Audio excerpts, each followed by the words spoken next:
ఆంధ్రప్రదేశ్ రైతులకు శుభవార్త. జూన్ 20న అన్నదాత సుఖీభవ నిధులు విడుదల. ఏపీలోని రైతులకు ముఖ్య గమనిక. అన్నదాత సుఖీభవ పథకం డబ్బులు జూన్ 20వ తేదీ విడుదల చేసే అవకాశాలు కనిపిస్తూ ఉన్నాయి.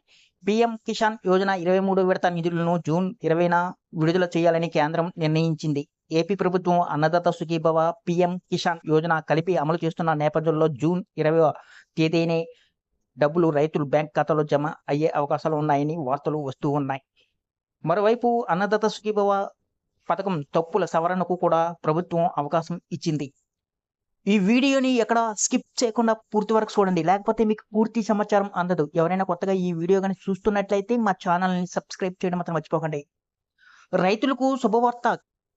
కేంద్రం ప్రభుత్వం జూన్ 20న పీఎం కిసాన్ యోజన నిధులు విడుదల చేయనుంది. ఏటా 3 సార్లు నిధులు విడుదల చేస్తున్న కేంద్రం జూన్ 20 శనివారం పీఎం కిసాన్ యోజన 23వ విడత నిధులు రైతుల బ్యాంక్ ఖాతాలో జమ చేయనుంది. పీఎం కిసాన్ యోజన కింద 2,000 చొప్పున 3 విడతల్లో ఏటా 6,000 పెట్టుబడి సాయం అందిస్తున్న సంగతి తెలిసిందే. అయితే ఆంధ్రప్రదేశ్ రాష్ట్రానికి సంబంధించి అన్నదాత సుఖీభవ పథకం, పీఎం కిసాన్ యోజన కలిపి అమలు చేస్తున్నారు.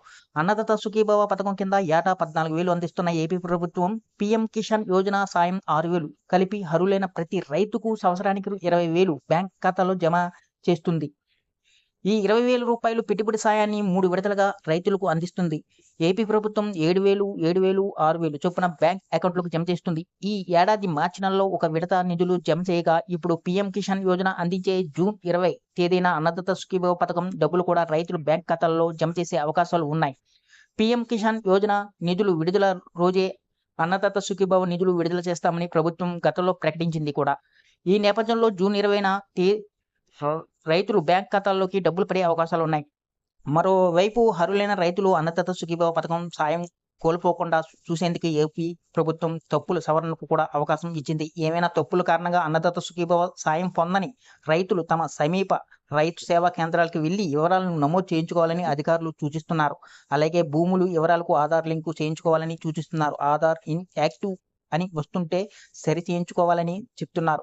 ఇక పీఎం కిసాన్ యోజన సాయం పొందడానికి ఈ కేవైసీ తప్పనిసరి అని చెప్తున్నారు.